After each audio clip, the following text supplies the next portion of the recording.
Hi guys, and welcome to Terminal Velocity. Today I'm going to be talking about the 15 games I'm most excited for that are soon to release on the Nintendo Switch. First, we have Warioware, Get It Together.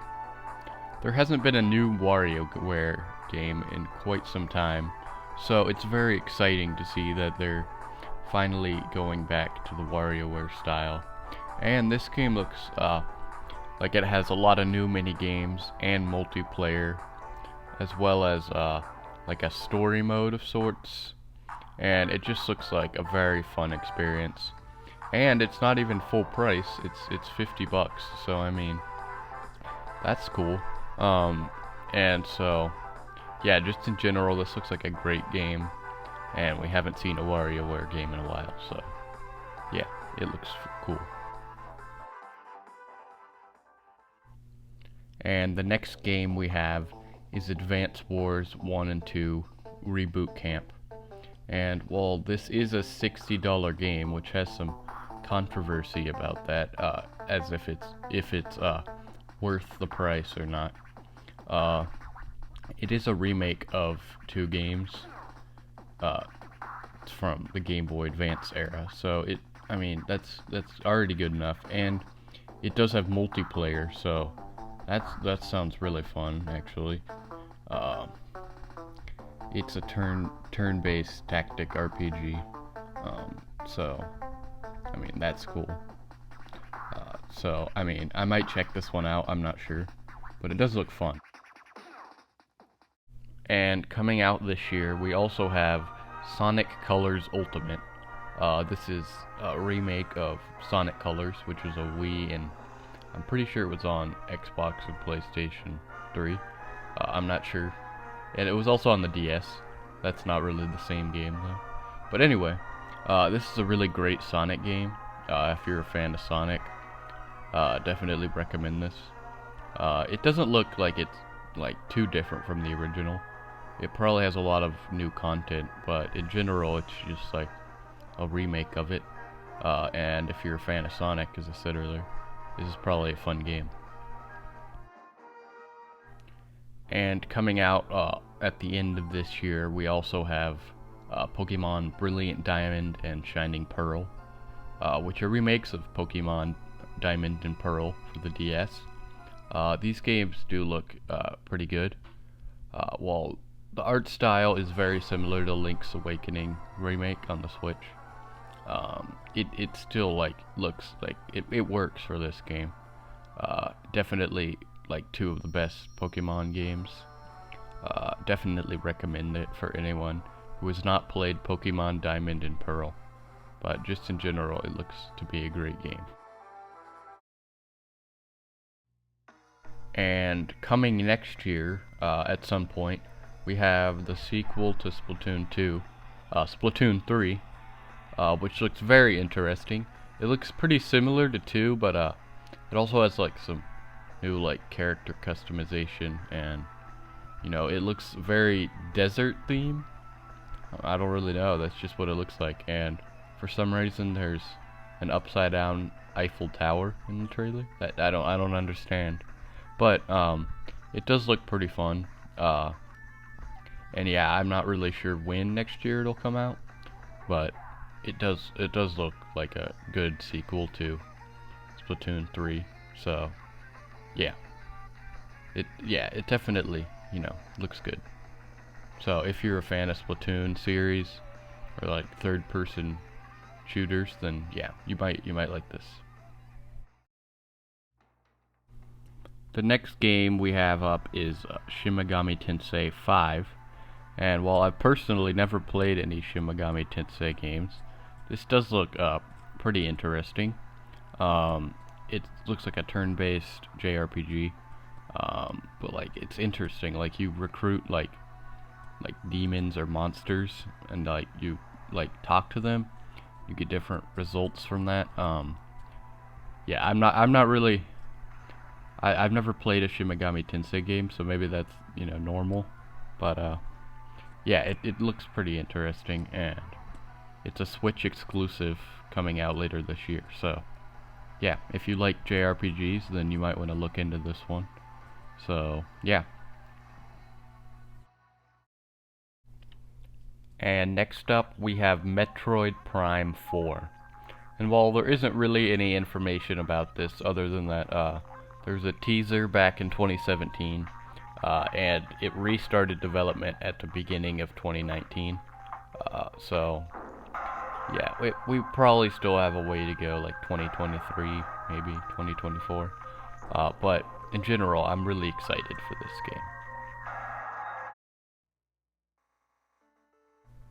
The next game we have is Pokemon Legends Arceus, which is very interesting. It's more of an open world style Pokemon game, which Sword and Shield had a few open world parts, but it was definitely not an open world game. But Pokemon Legends Arceus looks like a complete open world game, kind of like Breath of the Wild. But it also has some JRPG aspects, kind of looks like that, so maybe more like Dragon Quest XI. But yeah, it does look very cool for a Pokemon game. They haven't really used the open world style before, and it's sort of like back in like the history of Pokemon, so it looks very cool. The next game up that we have is Samurai Warriors 5, and this looks like a really good looking game for the Switch. Definitely going to check this one out. It looks pretty cool. It's a Warriors game, so I really am a big fan of the Warriors games, like the 1-on-1000 battles, and it's kind of historically accurate too. Like, yeah, some historical figures in there, so that's really cool. Yeah, it looks cool. If you like Warriors games, then I definitely recommend this.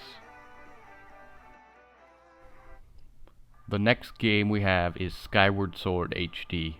And while I'm personally not probably going to pick this up, as I already have Skyward Sword on the Wii, Skyward Sword HD is good because it gets an option of not having motion controls, which is sort of the big reason why people didn't play the game on the Wii. They didn't like the motion controls, and it's a amazing game, so it's good that more people will be able to experience it with or without motion controls. But it's one of the most like story-based Zelda games, and it's a great game. It has amazing dungeons. It's one of the best Zelda games in my opinion. So I definitely recommend this for anyone who has not played Skyward Sword. The next game that we have is Monster Hunter Stories 2. And while we recently got Monster Hunter Rise, which is a very, very good looking game, which, yeah, it's a very fun game. Monster Hunter Stories 2 is more of a JRPG, and it has like a less realistic art style, but it is very cool. And it's like a multiplayer JRPG. You can like play with your friends or online. It just looks like a really great game. Definitely recommend it for people who've played Monster Hunter Rise or like JRPGs in general, especially like multiplayer ones. So yeah, I definitely would probably recommend this one to anyone who wants a new Monster Hunter game or who likes JRPGs. The next game on here is kind of cheating because it isn't really confirmed for the Switch. But it is Dragon Quest, so I mean I can't have a list without Dragon Quest. So the Dragon Quest III remake, which it never said what console it will be on, but it's fairly obvious because of the 2D the 2D HD art style is like big on the Switch, especially with Square. Yeah, that's sort of what they're going for right now. With like Octopath, Project Triangle Strategy, and now this. So I'm pretty sure it's going to be on the Switch, and it's a remake of personally my favorite Dragon Quest game, and it looks really, really great. So definitely recommend this for anyone who likes JRPGs, RPGs, Dragon Quest, just adventure games in general. It looks pretty awesome. The only reason it's this low on the list is because, it's not confirmed yet. The next game that we have up is Metroid Red, Metroid Red is coming in October, and as a huge fan of 2D Metroid games, this game looks awesome. It's kind of finalizing the Metroid storyline from like the Metroid, other 2D Metroid games and Metroid Prime games, sort of finishing off the story. Well, Metroid Prime 4 might like go back. It's gonna be like the end to the story, and the gameplay looks awesome. You're being chased by the Emmy, which are like robots that want to like for research purposes that are hunting down Samus. And just in general, it looks like a great Metroid game. Definitely recommend it for a Metroid fan. Or if you're looking, if it looks cool to you, yeah, you should probably try it. The next game we have on the list is Project Triangle Strategy. This is a 2D HD game that I got the demo for, and it's awesome. And while the release date is probably going to be 2022 at some point, it is a awesome game, and if you like tactics RPGs, definitely want to check this one out. It's really fun. I've played it for a while, and it's an extremely fun game with a great story. And I've only played the demo, so that's only like 2 battles and stuff, but it's still an amazing game, and you know, recommend it for anyone who likes Octopath Traveler or 2D like tactics RPGs or Fire Emblem or yeah, anything like that. It's a great game, so definitely would recommend it. And finally, we have the sequel to The Legend of Zelda Breath of the Wild. And there's a lot of hype surrounding this game. It's coming out next year, probably either in March or holiday. Those are probably the... Yeah, but since we haven't gotten too much information about it, it probably will be holiday of next year. But it is confirmed to be next year. This game looks very interesting, kind of combining all the styles of previous 3D Zelda games. It kind of has some Twilight Princess aspects, some Skyward Sword aspects, some Majora's Mask aspects, some Wind Waker aspects, a lot of Breath of the Wild aspects, obviously, some Ocarina of Time aspects, and it just looks like a combination of all the previous 3D Zelda games, and it looks really cool. So I'll definitely check this one out when it releases. So what did you think of my list? What are the games that you're most excited for on the Switch or PS5 or Xbox Series S? Be sure to tell me down in the comments below, and if you like my content, be sure to like and subscribe, as well as watch my other videos. Thanks for watching Terminal Velocity, and I'll see you again next time. Bye!